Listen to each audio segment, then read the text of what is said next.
Time travel के बारे में तो आपने सुना ही होगा। टाइम ट्रेवल से जैसे कि समय यात्रा कहते हैं, और समय यात्रा पे बहुत मूवीज बन चुकी है, हॉलीवुड मूवीज बन चुकी है, बॉलीवुड मूवीज बन चुकी है। तो भाई उस आज इस वीडियो में मैं आपको कुछ रोचक रहस्य बताने वाला हूँ और फैक्ट्स बताने वाला हूँ। कार्टून सीरीज को देखकर जाना चाहता था, फिर उसके बाद में पता चला कि ये तो दुनिया में होता है। तो आज इसी बारे में हम लोग जानेंगे। दोस्तों, मैंने ऐसे बहुत से वीडियोस देखे हैं और बहुत से लोगों के बारे में सुना भी टाइम ट्रेवल के बारे में। तो चलिए इनके बारे में हम लोग जानते हैं। तो दोस्तों, ये कहानी है जॉन टिटोर के बारे में, जो कि एक ऐसा इंसान है जो कहता है कि वो साल 2037 से आया है। 2 नवंबर सन 2000 में एक इंटरनेट डिस्कशन फोरम में, जहां पर लोग आपस में बात करते हैं, उसमें एक नया सदस्य जुड़ा जिसका नाम था जॉन टिटर, और उससे वहां पर एक पोस्ट किया गया, हेलो दोस्तों, मैं एक टाइम ट्रेवल यानी कि समय यात्री हूँ और मैं साल 2037 से आया हूँ। साल 1975 में गया था एक IBM 51 से कंप्यूटर लेने, क्योंकि साल 2037 में हमारी टीम को उसकी जरूरत थी, और 1975 से 2036 में वापस जाते समय मैं बीच में साल 2000 में रुक गया, क्योंकि मुझे देखना है कि भूतकाल यानी पास्ट कैसा था, और Y2K नाम की एक कंप्यूटर प्रॉब्लम को भी मुझे सॉल्व करना था। इस मैसेज ने पूरे इंटरनेट की दुनिया को हिला रखा था, पर ज़्यादातर लोग यही मानते थे कि कोई फेक प्रोफाइल वाला आदमी पब्लिसिटी और फेमस होने के लिए ऐसा कर रहा है। ज़्यादातर लोगों ने इस बात को सीरियसली नहीं लिया।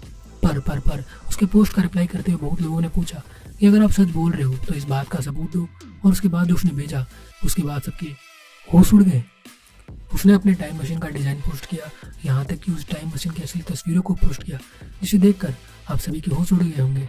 किसी को समझ नहीं आ रहा था कि ये क्या हो रहा है। जॉन टिटोर का कहना था कि वे एक आर्मी में और साल 2037 में आर्मी में थे, और उसके दादाजी IBM कंपनी में नौकरी करते थे, और इसलिए उनके कॉन्टैक्ट और उसकी जान पहचान IBM कंपनी में थी। और IBM कंपनी एक ऐसी चीज़ थी जो उसके भविष्य के कंप्यूटर समस्या को सुलझा सकती थी, इसलिए वो टाइम मशीन की मदद से वापस आया था 1975 में।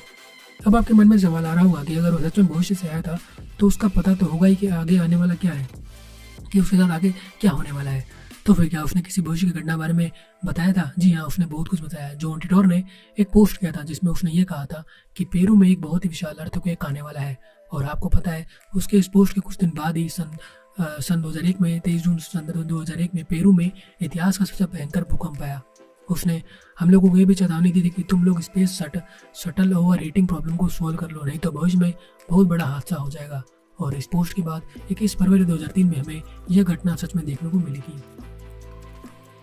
कोलंबिया स्पेस क्राफ्ट इसी दिन दुर्घटनाग्रस्त हुआ था, और उसने और भी बातें बताई थी, और जैसे कि ओलंपिक 2004 ही सबसे आखिरी ओलंपिक होगा, और कई तरह के अलग अलग घटनाओं के बारे में कहा। पर जैसा कि हम लोग जानते हैं, ये सब बातें गलत साबित हुई, और अगर उसकी सभी बातों की जांच की जाए तो लगभग आधी बातें झूठी साबित हुई और आधी बातें सच है।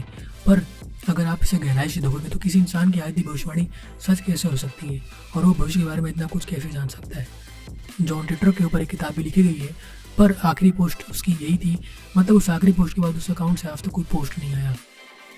आपको क्या लगता है कि ये सच बात है या फिर ये गलत बात है?